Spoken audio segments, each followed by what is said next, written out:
Fala, rubro-negras e rubro-negros do meu coração. Quarta-feira cheia de informações para vocês. É de longe o vídeo informativo mais movimentado do ano até agora. Temos muitas coisas aí para falarmos hoje, né? E o que é natural também, porque conforme a gente vai se aproximando do início da temporada, naturalmente as coisas vão acontecendo num ritmo mais acelerado. Então falaremos aí do número da camisa do De La Cruz, de Gabigol e de muito Flamengo e Bragantino, tá? Tem 3 pautas só sobre Flamengo e Bragantino.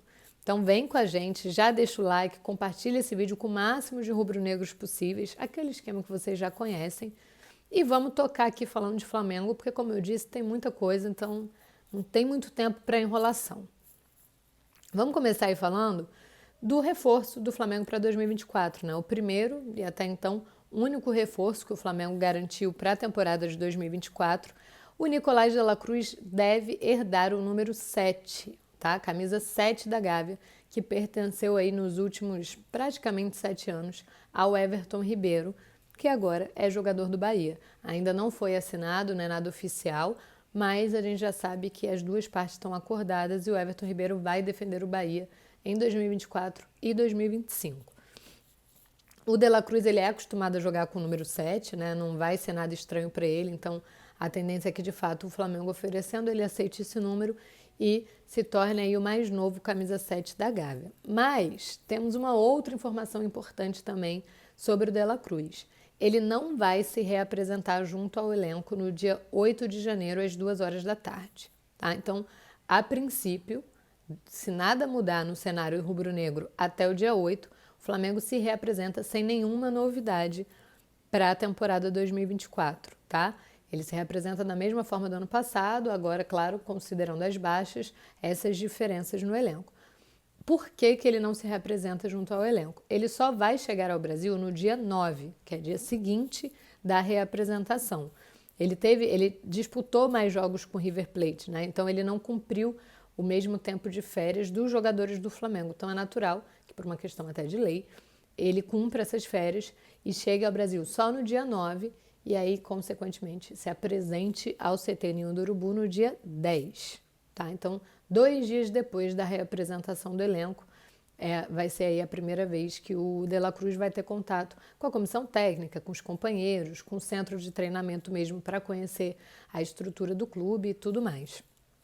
Beleza? Isso é o que temos sobre Nicolás de La Cruz. E aí, por falar em reapresentação, em dia 8, etc, etc, Gabriel Barbosa antecipou o fim das suas férias, né?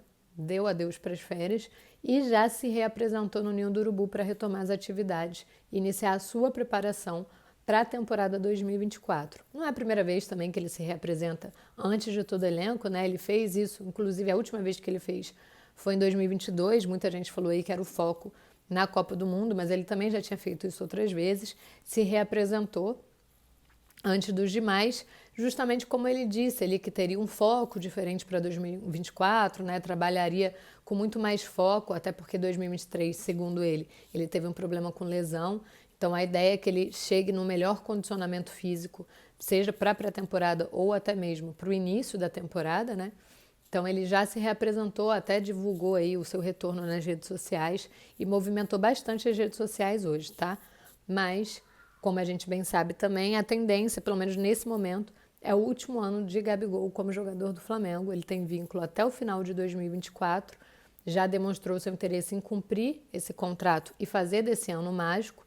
Então, a princípio, ele vai provando aí que ele realmente quer fazer diferente do que foi em 2023, né? É bom até essa reapresentação para também dar uma acalmada em todas aquelas aspas e declarações dos dirigentes do Corinthians em tentar contar com ele. Até uma movimentação do Gabigol provando que realmente o foco dele neste primeiro momento está no Flamengo.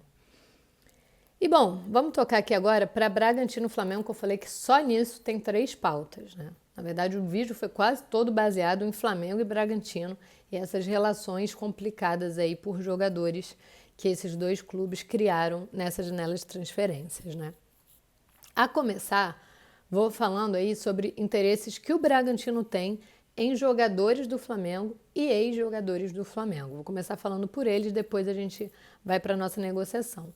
O Bragantino fez uma proposta para o Flamengo, uma proposta oficial para contratar o lateral direito Mateuzinho, tá? A oferta da equipe paulista foi de 4 milhões de euros, que daria aí cerca de 21 milhões de reais na cotação atual, para contar com o Mateuzinho a partir da próxima temporada. O valor agradou muito o Flamengo, tá? Porque o Flamengo tem interesse em negociar o jogador. Então, na verdade, dos 3 nomes da lateral direita, o Flamengo definiu o nome do Mateuzinho como o mais negociável. Tem a intenção de manter o Wesley Varela para 2024 e quer negociar o Mateuzinho. Então, viu com bons olhos essa oferta do Bragantino de 4 milhões de euros. Mas o negócio não foi para frente, ficou travado justamente pelo desejo do jogador. Ao contrário do Flamengo, o Mateuzinho não se interessou pela proposta e decidiu permanecer no Flamengo caso o acordo seja feito com o Bragantino, né? Caso o acordo que o Flamengo fosse considerar fosse com o Bragantino. O Mateuzinho não é que ele tem interesse em permanecer no Flamengo. Ele quer sair, ele entende a necessidade dos novos ares, mas ele acredita que existe mercado no exterior. Então a prioridade dele é justamente pelo exterior. Tá? Ele, inclusive, tem até o interesse do Corinthians no jogador também. Existe uma proposta para contar com ele, uma proposta que a princípio também não avançou, justamente porque o Mateuzinho prioriza uma possível transferência para o exterior.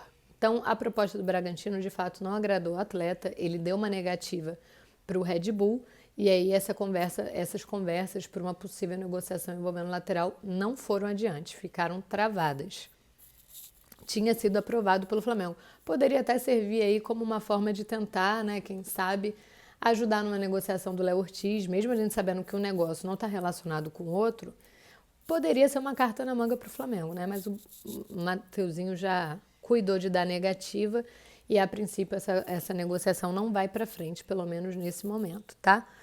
E aí, a outra questão, que eu falei que o Bragantino também tem um interesse por outro jogador além do Mateuzinho, o Bragantino quer tentar contratar o Lázaro, né, que é cria do Ninho do Urubu. É um jovem aí que foi revelado pelo Flamengo, muito promissor, por sinal. Ele deixou o futebol brasileiro com esse status de uma grande promessa, né, de uma das maiores joias da atualidade da base do Flamengo, e aí seguiu rumo à Almeria, na Espanha. Mas o jogador já demonstrou interesse em retornar ao Brasil, pediu para ser negociado, tá? Pediu para a cúpula espanhola para ser negociado, e aí o Bragantino apareceu como interessado, procurou a Almeria para fazer uma oferta para o jogador, para contar com o jogador. E o que a gente sabe, a gente ainda não teve acesso a valores dessa oferta do Bragantino, mas a gente sabe que o Almeria contratou o Lázaro por 7 milhões de euros, né, 7 milhões de euros, para conseguir aí cerca de 70% dos direitos econômicos do atleta. Então também vale a gente ficar de olho nessa movimentação do Almeria, porque o Flamengo tem direito a uma porcentagem nas negociações envolvendo o Lázaro. Então é bom a gente monitorar os próximos passos dessas negociações aí, quem sabe o Lázaro acabe pintando no Bragantino. O nome dele está lá no scout do clube e tem aval da comissão técnica. Aí agora, para a gente fechar de vez a questão Flamengo e Bragantino, falaremos sobre o nosso interesse, né? Sobre jogadores que interessam ao Clube de Regatas do Flamengo e a situação de Flamengo, Bragantino e Léo Ortiz, que é o que todo mundo quer saber, né? Até porque em determinado momento vislumbramos aí a possibilidade até do Léo Ortiz ser anunciado antes da virada do ano, porque o negócio se encaminhava muito bem entre as partes, né? O jogador já tinha demonstrado seu interesse de defender o Flamengo, tudo avançava muito bem, mas a negociação de fato está travada, justamente por questões financeiras também, tá? Questões econômicas. Inicialmente o Bragantino pediu aí 6,5 milhões de euros pelo jogador. O Flamengo ofereceu 4,5 milhões de euros, que daria aí cerca de 24 milhões de reais. Depois o Bragantino acabou alegando que essa pedida de 6,5 milhões, na verdade, eram para clubes do exterior, não se enquadrava em clubes de mercado doméstico, né, que é o caso do Flamengo. E agora o Bragantino trabalha com uma pedida de 12 milhões de euros, tá? Que daria aí cerca de 64 milhões de reais. Não sou vidente, nem posso cravar aqui para vocês que é algo impossível, mas acho que beira o impossível, dá uma flertada com o impossível do Flamengo chegar nesses valores. A gente sabe que o Flamengo também trabalha em outras frentes, tenta, o Matias Vinha, que também está com problema na pedida da Roma, que é até inferior a essa do Bragantino, a Roma quer 10 milhões pelo Vinha, o Flamengo tem visto esse negócio como difícil, o Flamengo também tentou Juninho Capixaba, o Flamengo tem interesse no Evander, enfim, tem outras frentes, vai investir em outras posições também e acho pouquíssimo provável, para não dizer impossível, que o Flamengo chegue nesse valor com o Bragantino. Então, a corda está aí, né? A questão está aí. O Red Bull também já mostrou interesse em renovar com o Léo Ortiz, foi um dos destaques do time na temporada passada, então tem toda essa questão, o clube quer apostar na relação que o jogador já tem com o clube paulista, né, para tentar mantê-lo nessa identificação, mas o Flamengo tem aí como um trunfo, uma carta na manga, justamente o desejo do jogador, ele segue ativo, nas tratativas, ele segue demonstrando para a cúpula paulista que ele quer ser jogador do Flamengo, que ele quer a transferência, e é nisso que o Flamengo também tem se apoiado para continuar tentando trabalhar com paciência e contar com o jogador para 2024. Conseguimos, né? A princípio é isso tudo que tem acontecido no Flamengo.